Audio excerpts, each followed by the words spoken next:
Good morning and welcome to the breakfast news here in Rajya Sabha TV. I'm Tracy Shilshi and I'll be getting you through the day's top stories and what to expect in the day ahead, starting with the headlines. Delhi government begins phasing out of diesel vehicles over 15 years old. Ban on bursting of firecrackers imposed. State government issues health advisory for the first time. United Kingdom announces first ever easier visa regime for Indian business. New system to come with speedy passage through British airports and access to European Union. Rahul Gandhi is all set to take over as the Congress president. Congress Working Committee unanimously supports the proposal, says it's high time the party mobilized all forces to fight against the Modi government.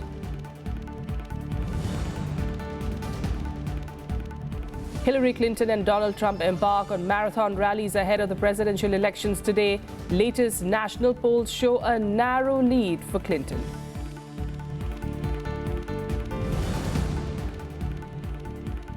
And senior Rajya Sabha television anchor Girish Nekam passes away in Delhi. Vice President Mohammad Hamid Ansari and leading media personalities condole his death.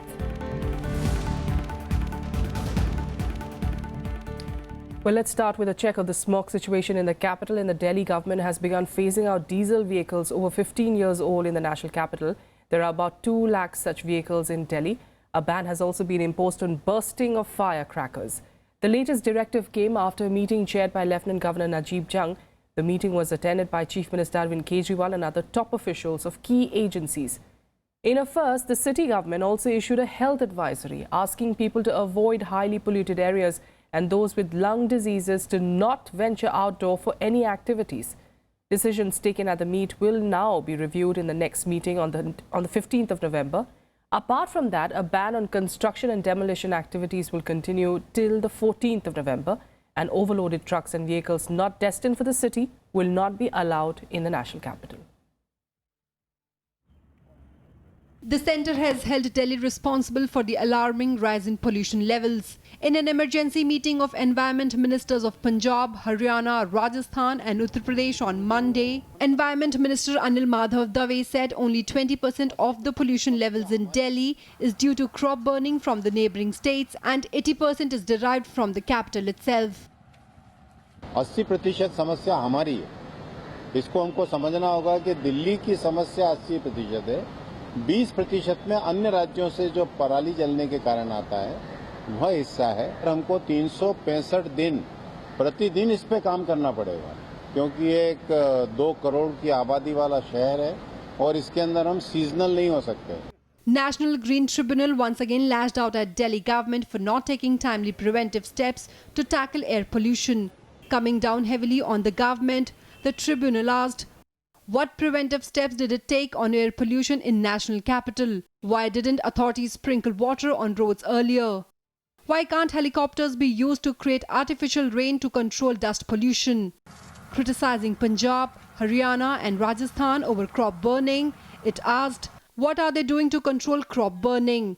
Pointing out that 70% of agricultural land was burning in Punjab, it asked why didn't it own responsibility when people are dying out of air pollution?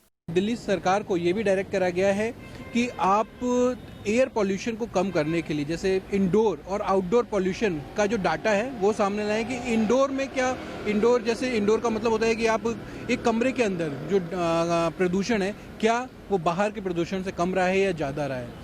On Tuesday, the Supreme Court will hear a petition on the alarming pollution levels in Delhi, which the Environment Pollution Control Authority has termed the worst in 17 years. Delhi की स्थिति बहुत खराब है.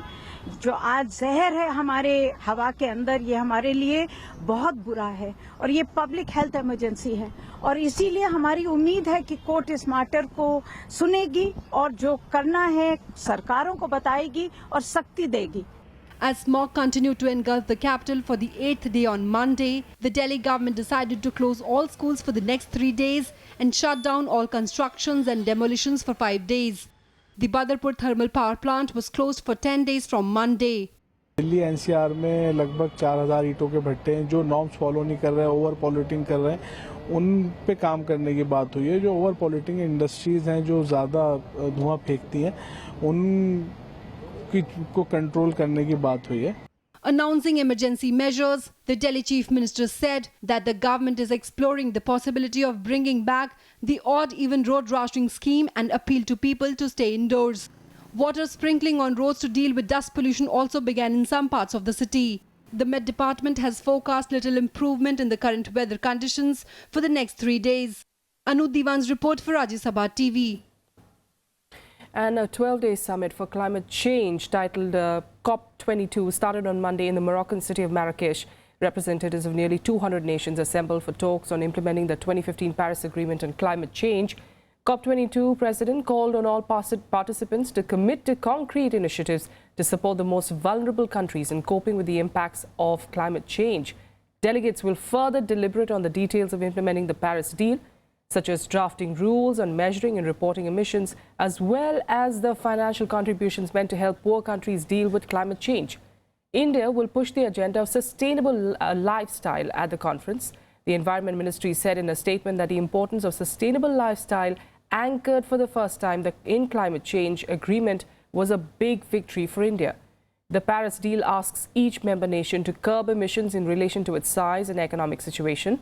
The goal is to maintain the increase in the global average temperature to well below 2 degrees Celsius above pre-industrial levels. Les choses avancent. Il faut régler les aspects pratiques. Et l'aspect pratique pour nous, depuis le début, a été très clair. Qui doit avoir... Prime Minister Narendra Modi and British Prime Minister Theresa May met in Delhi on Monday. Both sides took many key decisions on resolving issues relating to cooperation in different fields. Both countries also set up a strategic group to work on problems relating to visa. On the defence front, Britain will establish manufacturing units in India with technology transfer in future. They also decided to increase investment for mutual prosperity and employment. British Prime Minister Theresa May on Monday met Prime Minister Narendra Modi for one-to-one and delegation-level talks on matters of bilateral importance. The emphasis was on improving business ties. May announced a special visa process for Indian businesses that is unique among any country in the world.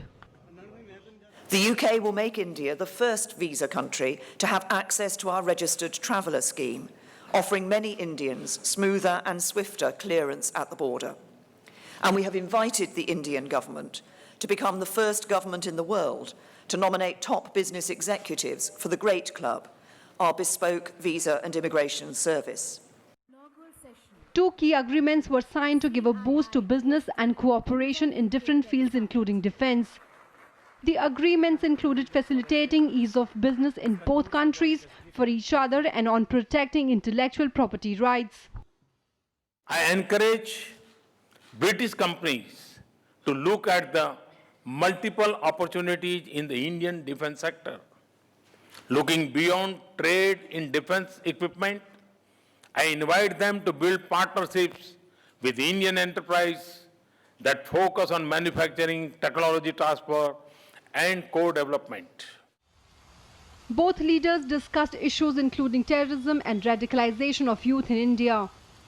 Britain promised to support India's concerns and also promised cooperation. Prime Minister briefed May about cross-border terrorism emanating from Pakistan and the need to stop such tendencies wherever they existed. I also discussed with Prime Minister May ways to purposefully work together to combat the growing forces of radicalization and terrorism. We agreed that it is not a limited security challenge. We both face a shared threat of terrorism as individual countries, as partners, and as global powers whose interests lie in a stable world founded on the rules-based international system. Today, we have agreed to strengthen our cooperation, in particular by sharing best practice to tackle the use of the internet by violent extremists and to reduce radicalization and recruitment attempts online. Both Prime Ministers took part in India-UK Tech Summit to give boost to cooperation. Britain expressed confidence in India's growth story and agreed to invest £120 million in a joint fund to leverage private sector investment from the City of London to finance Indian infrastructure. More than €1 billion of business deals are signed between the two countries, either private or government. India and Britain will have win-win situation as far as mutual investment is concerned. And politically also, they have little differences. And after Brexit, there is a new opportunity for both the countries to come together for development, peace and prosperity. Akhilesh Soman for Rajya Television with camera person Junaid in Delhi. A Hizbul Mujahideen terrorist was killed and 2 army personnel were injured in an encounter in Shopian district of Jammu and Kashmir on Monday. In other incidents, India and Pakistan exchanged fire and heavy shelling along the line of control in Mendhar area of Poonch district. It was the 101st incident of ceasefire violation by Pakistan after the surgical strikes. A terrorist was killed and 2 army personnel injured in an encounter in South Kashmir's Shopian district. This after security forces launched an operation following a tip-off. In the gun battle, a terrorist identified as Saddam Hussain Mir belonging to the Hizbul Mujahideen was killed. Security forces recovered an assault rifle, 5 AK-47 magazines, 119 AK-47 rounds and a hand grenade. Elsewhere, security forces busted a militant hideout in Doda district and recovered a huge cache of arms and ammunition from an underground dump. An AK-47 rifle, 9 mm Chinese pistols, underbarrel grenade launcher, 22 UBGL grenades, 11 AK-47 magazines, hand grenades, detonators and IEDs among others were found hidden in the underground dump. In yet another ceasefire violation, Pakistan resorted to unprovoked firing in Mendhar sector of Poonch district. Pakistani troops fired mortar shells on Indian positions in civilian areas, leading to retaliation from the Indian security forces. No casualties were reported on the Indian side. This has happened for quite some time. The response mechanism and the responses you are watching every day. Our deployments are absolutely normal, nothing extraordinary. And I think the Indian forces are in control of the situation. Meanwhile, Jammu and Kashmir Chief Minister Mehbooba Mufti has said that demotivating newly recruited militants and bringing them back to their homes will be the thrust of the state government. She also expressed deep concern over the burning of schools in the Kashmir Valley. Around 32 schools have been burnt in various parts of the valley in the past 4 months of the civil unrest. Unfortunately, हमारे कुछ school भी जल गए हैं और उसके बाद education जो है कहीं ना कहीं स्टैंड स्टिल पे आ गए. But I am confident. We have the government has already taken into custody some miscreants. कुछ जो स्कूल जलाते थे उनको बंद कर दिया है, पकड़ा है और मुझे उम्मीद है कि आने वाले 1 हफ्ते के अंदर there should be some good news. Normalcy seems to have returned in Srinagar as increasing movement of police and traffic were witnessed on city roads. Some shops were also open in the areas. However, adequate deployment of security forces were in place to maintain law and order. Elsewhere in the Kashmir Valley, life remained affected due to a strike called by separatists. Bureau Report, Rajya Sabha TV. In other news, Prime Minister Narendra Modi has said that 36,000 crore rupees were saved through use of direct benefit transfer scheme and stressed on the use for information technology to check leakages of government subsidy. The Prime Minister said this while addressing the valedictory function of the Vigilance Awareness Week organised by the Central Vigilance Commission. Asserting that India cannot afford the luxury of corruption, Prime Minister Modi said that the state should be policy-driven and not based on whims of an individual. In an advice to government departments, Modi said that people must be involved by making draft laws for any governance-related matters. Modi said that the common man is honest and is willing to pay a price to ensure improvement in the system. Referring to Aadhaar, he said that information technology has a major role in checking corruption and improving the system. हम इन चीजों को बदल सकते हैं. Technology बहुत बड़ी मदद कर सकती है. इन दिनों आपने देखा होगा, मैं एक दिन हिसाब लगाया था, अभी तो आंकड़े बहुत आगे गए होंगे. सिर्फ आधार नंबर से डायरेक्ट बेनिफिट ट्रांसफर को बल दिया. कुछ तो अभी एक वीडियो में दिखाया जा रहा था. मैंने हिसाब लगाया, 36,000 करोड़ रुपया बचत हुई है, जो कि कहीं और जाते थे. इसका मतलब ये नहीं कि हमने 36,000 करोड़ सरकार के खजाने में रख दिया है, उसको सही जगह पे हमने डाइवर्ट किया है. अगर वो न होता तो वो पैसे किसी की जेब में जाते हैं. यानी कि अगर हम टेक्नोलॉजी का उपयोग करें, भरपूर उपयोग करें, ट्रांसपेरेंसी लाने में, चेक बैलेंस में ये बहुत बड़ी अहम भूमिका अदा कर सकता है।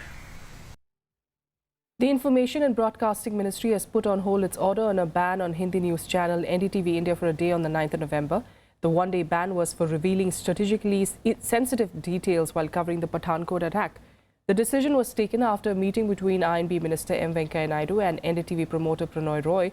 The move comes after NDTV India moved Supreme Court against the government's order and the provisions of law under which the order was passed. The apex court will hear the petition today. The ban evoked strong reactions from the opposition and media fraternity across the nation. Defending the ban order, INB Minister Venkaiah Naidu said that the Congress has no business to lecture the government on democracy. However, the Congress hailed the government's decision to put a hold on the ban order as a victory of truth. All those people who are now coming out and criticizing this small action that took as a caution, they never opened their mouth at that time. Some were enjoying emergency. And during UPA regime, 21 channels were banned. Some of them were banned for airing midnight masala, whereas we are worried about daylight portrayal of these terrorists activities with a running commentary about the whereabouts of depot, ammunition depot, aircrafts, other things. Shri Venkaiah Naidu's statement reflects the fascist and dictatorial mindset of Modi government. They want to curb the every single voice spoken against Modi ji and his government. The ban on NDTV, similar ban on a channel in Assam, reflects that as Modi government is losing grip over administration, they want to suppress every single voice spoken against Modi ji. The Congress Working Committee unanimously urged Rahul Gandhi to take over as party president. However, no decision was taken at the meeting chaired by Rahul in the absence of his mother on Monday. The CWC also passed a resolution criticizing the Modi government on several issues, including OROP and, as you just saw, the NDTV India ban. Members feel that Rahul Gandhi must take the lead in this fight. He should take up the leadership for this fight. This is the unanimous sentiment expressed in today's Working Committee meeting by the Working Committee members. The chorus for Rahul Gandhi's elevation was echoed by Congress Working Committee on Monday when all members unanimously asked him to take over as party president. Rahul, who was chairing the meeting in the absence of his mother who skipped the meet due to illness, expressed his willingness to shoulder any responsibility. However, no decision was taken on this issue and the final call was once again left to Sonia Gandhi. Congress Vice President was present in the meeting, presided over the meeting and said, whatever the Congress Party and Congress Working Committee would finally decide, he would be ready to take on every such challenge.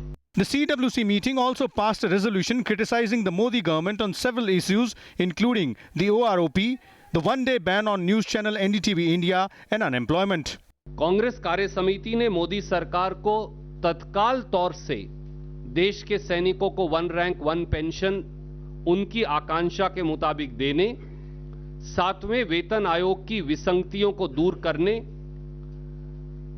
सैनिकों को disability pension की नई परिभाषा से नुकसान पहुंचाने के order को वापस लेने और सैनिकों की सिविलियंस के मुकाबले में रैंक को कम करने, इन सारे आदेशों को वापस लेने का आग्रह भी किया. The CWC also passed another resolution on the soldiers martyred in the Uri attack and other terror strikes. It also sought an extension from the Election Commission for conducting organizational elections. Vishal Dahiya, Rajya Sabha TV, Delhi. With a quick break here, we'll be back with the international news in a bit.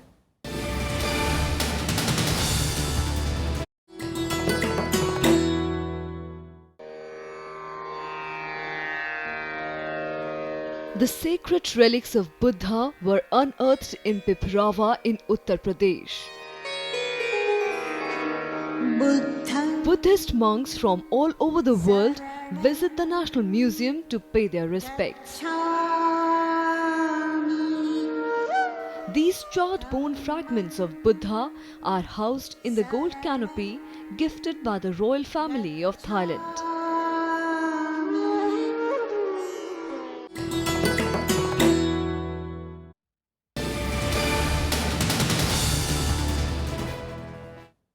Welcome back. Let's get to the latest now from America. Of course, it's just a few hours that they are, of course, going to be voting for that big presidential election. Americans getting set, in fact, for that long election night, waiting to see who's going to be the country's 45th president, Hillary Clinton or Donald Trump. And in the White House race, the winner needs at least 270 of the 538 electoral vote up for grabs. Both the candidates embarked on a marathon of rallies a day ahead of Tuesday's national election. And while latest national polls show a narrow lead for Clinton, continued risk of an upset from Donald Trump looms on the final day of campaigning as well.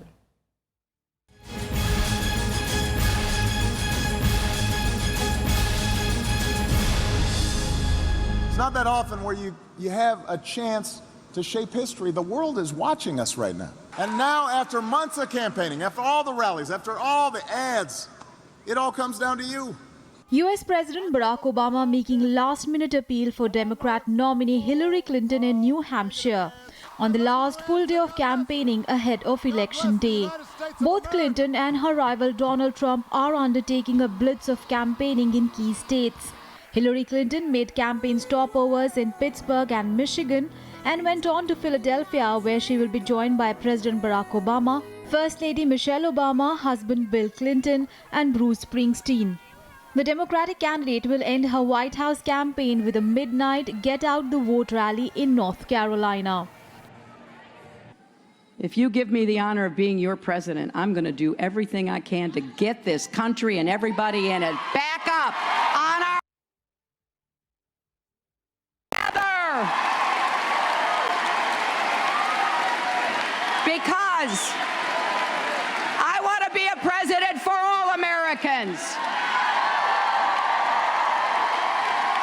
Democrats, Republicans, Independents, not just the people who support me, everybody in this country. Republican presidential nominee Trump also adopted a scattershot strategy on the final day, traveling to 5 key states the day before election. After rallies in Florida, North Carolina, Pennsylvania and New Hampshire, he will end his day with a rally in Michigan today with his running mate Mike Pence. All 5 states are among the most closely contested, with the outcome in each of them likely to play a key role in determining who becomes the country's 45th president, replacing Barack Obama when he leaves office on 20th of January next year. In one day, do you believe this? One day, we are going to win the great state of North Carolina. And we are going to win back the White House. This election will decide whether we are ruled by a corrupt political class. You're seeing what's happening. Everybody's watching. Or whether we are ruled by the people. We're going to be ruled by the people, folks. The latest poll conducted by YouGov for The Economist has given Clinton a 4-point lead in national polls and an advantage in many battleground states. Her campaign got a boost after FBI director declared that the Bureau did not find her guilty of any criminal wrongdoing in the newly found emails. But Clinton's leads are far from dominant, and a strong turnout for Trump could pave the way for the billionaire real estate tycoon to become the president. Meanwhile, the presidential election is not the only close race that will wrap up on Tuesday. Democrats are battling to grab back the Senate from Republicans. The GOP, however, is expected to hold on to the House of Representatives, but likely with a reduced majority. Bureau Report, Rajya Sabha TV. And before we go to a break, we'd like to share with you what is a personal loss for all of us here in Rajya Sabha TV. Senior anchor Girish Nikam passed away on Monday in New Delhi. He was 59 years old. A well-known presence in English TV journalism, Girish anchored Rajya Sabha TV's popular current affairs program Big Picture ever since its inception On Monday, Girish had finished recording the Big Picture program when he complained of difficulty in breathing. He was immediately rushed to RML Hospital where he died of a cardiac arrest. A seasoned journalist, Girish started his career with the Star of Mysore, reporting for the last 24 years for various prestigious English publications, including the Indian Express, India Today, News Time and Deccan Chronicle. An outspoken professional, as all you fans would know, Girish Nikam marked his television debates with an understated style that was high on content. Based in New Delhi since 1995, he was also an excellent mentor to budding journalists, teaching reporting and current affairs to the Jagran Institute of Mass Communication in Noida. Well, Vice President Mohammad Hamid Ansari condoled the passing away. In a message, he said that Girish Nikam was a valued and respected member of Rajya Sabha television. Notable media personalities as well joined the Vice President in condoling his death. In fact, expressing deep sorrow, Rajya Sabha CEO Gurdeep Singh Sappal also said that his passing away is a huge loss for RSTV. Sappal said that Girish was not only an integral part of RSTV but also a voice of sobriety, rationale and compassion in the debates that he conducted, which became the hallmark of the channel.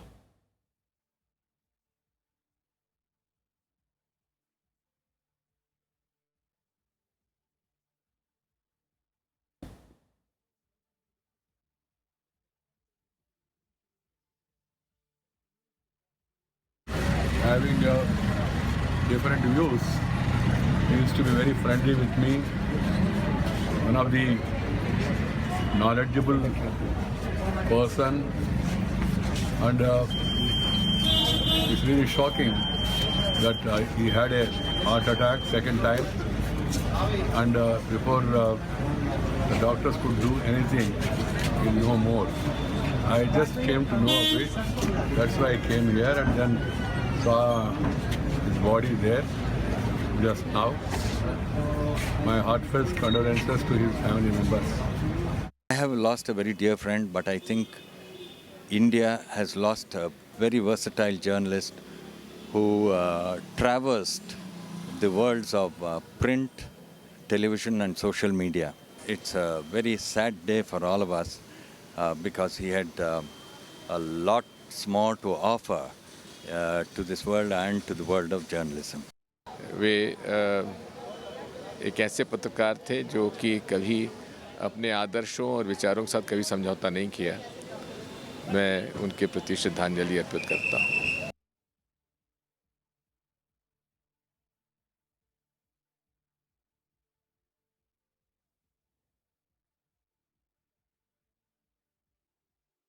Well, and with that, it's time for us to wrap up this bulletin. But after a short break, you can catch the big picture, the last episode that Girish Nikam had recorded for RSTV. Thanks for joining us.